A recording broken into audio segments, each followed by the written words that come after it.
Hi friends, welcome back to Sarbath Kid channel. நான் கார்த்திகா முத்து. இன்னைக்கு வந்து ஒரு ஃப்ரெஷ்ஷான பொட்டேட்டோ சிப்ஸ் வீட்ல எப்படி சிம்பிளா பண்றதுன்னு பார்க்கலாம் வாங்க. பொட்டேட்டோ சிப்ஸ் வந்து நல்லா ஹெல்த்தியாவும் ஃப்ரெஷ்ஷாவும் இருக்கும். ஸோ இதை மாதிரி நீங்க வீட்லயே செஞ்சு கொடுத்தீங்க அப்படின்னா பசங்களும் நல்லா விரும்பி சாப்பிடுவாங்க. ஸோ இந்த பொட்டேட்டோ சிப்ஸ் பண்றதுக்கு முன்னாடி நம்ம சேனலை நீங்க இன்னும் சப்ஸ்கிரைப் பண்ணல அப்படின்னா சப்ஸ்கிரைப் பண்ணிக்கோங்க. இப்போ வாங்க வீடியோக்குள்ள போகலாம்.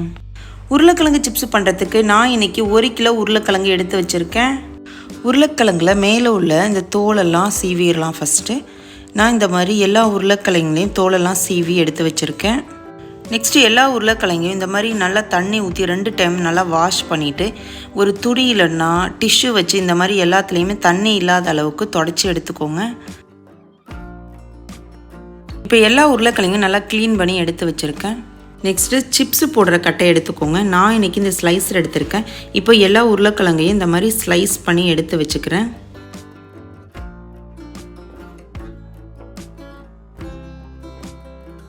இப்போது எல்லா உருளைக்கிழங்கையும் இந்த மாதிரி சீவி வச்சுருக்கேன். இதோட சைஸை பார்த்திங்க அப்படின்னா நல்லா தின் சைஸாக இருக்கும். இந்த மாதிரி இருந்தால் தான் உருளைக்கிழங்கு சிப்ஸு நல்லா கிறிஸ்பியாக இருக்கும். நெக்ஸ்ட்டு கட் பண்ண உருளைக்கிழங்கு எல்லாத்தையும் ஐஸ் வாட்டரில் ஒரு 5 நிமிஷம் நல்லா போட்டு வச்சுருங்க. அப்போ தான் அந்த உருளைக்கிழங்குல இருக்கிற அந்த பிசுப்பு எல்லாமே குறைஞ்சி நல்லா ஒயிட் கலரில் சிப்ஸு கிடைக்கும் நமக்கு. இப்போ 5 நிமிஷம் ஆயிடுச்சு. இப்போ வந்து இந்த உருளைக்கிழங்கெல்லாம் ஒரு ஃபில்டர் வச்சு நல்லா ஃபில்டர் பண்ணி எடுத்து வச்சுக்கோங்க. நெக்ஸ்ட்டு ஃபில்டர் பண்ண உருளைக்கிழங்கு எல்லாத்தையும் ஒரு ஒயிட் துணி இல்லைனா வேஷ்டி இந்த மாதிரி போட்டு ஒரு சைடு ஃபுல்லாகவே இந்த மாதிரி காய வச்சுருங்க. நெக்ஸ்ட்டு வந்து அடுத்த சைடை வந்து அது மேலே அப்படியே போட்டு நல்லா எல்லா சைடுமே அந்த ஈரம் வந்து போகிற அளவுக்கு நல்லா தட்டி கொடுங்க. ஸோ அப்போ தான் அந்த உருளைக்கிழங்குல சீக்கிரமாக அந்த ஈரமெல்லாம் குறைஞ்சிருக்கும். இப்போ எல்லா உருளைக்கிழங்கும் நல்லா ஈரம் இல்லாமல் எடுத்து வச்சுருக்கேன்.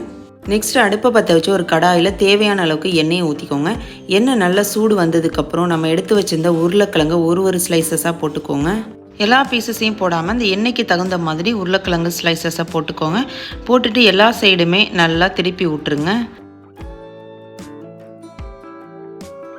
அடுத்து ஒரு பவுலில் கொஞ்சம் தண்ணியில் 1 ஸ்பூன் உப்பு போட்டு நல்லா மிக்ஸ் பண்ணிக்கோங்க. உப்பு கரைசலை 2 ஸ்பூன் இந்த மாதிரி எண்ணெயில் ஊற்றி விட்டிங்கன்னா சிப்ஸில் உப்பு நல்லா கலந்து வந்துடும். ஸோ சிப்ஸ் வந்து நல்லாவே டேஸ்ட்டாக இருக்கும். இப்போ எல்லா சைடுமே உருளைக்கிழங்கு நல்லாவே வெந்துருச்சு. இப்போ எண்ணெயில் அந்த பபிள்ஸ் எல்லாம் அடங்கினதுக்கப்புறம் எல்லா உருளைக்கிழங்கு சிப்ஸையும் எடுத்து வச்சுக்கலாம்.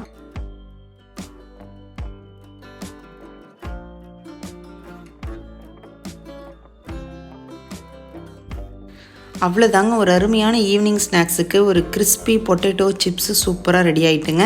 டேஸ்ட்டு ரொம்பவே சூப்பராக இருக்கும். நல்லா மொறுன்னு கடையில் வாங்குறத விட ரொம்பவே ஹெல்த்தியாக இருக்குங்க. இப்போ பசங்களாம் சிப்ஸு கேட்டாங்க அப்படின்னா நீங்கள் கடைக்கு போக தேவையில்லை. இந்த மாதிரி வீட்லேயே ஃப்ரெஷ்ஷாக செஞ்சு கொடுத்தீங்க அப்படின்னா விரும்பி சாப்பிடுவாங்க. உங்களுக்கு இந்த வீடியோ பிடிச்சிச்சு அப்படின்னா உங்களோட ஃப்ரெண்ட்ஸ் அண்ட் ஃபேமிலிக்கு ஷேர் பண்ணுங்கள். நாளைக்கு ஒரு சூப்பரான ரெசிபியோட நான் உங்களை வந்து மீட் பண்ணுறேன். தேங்க்யூ ஃபார் வாட்சிங்.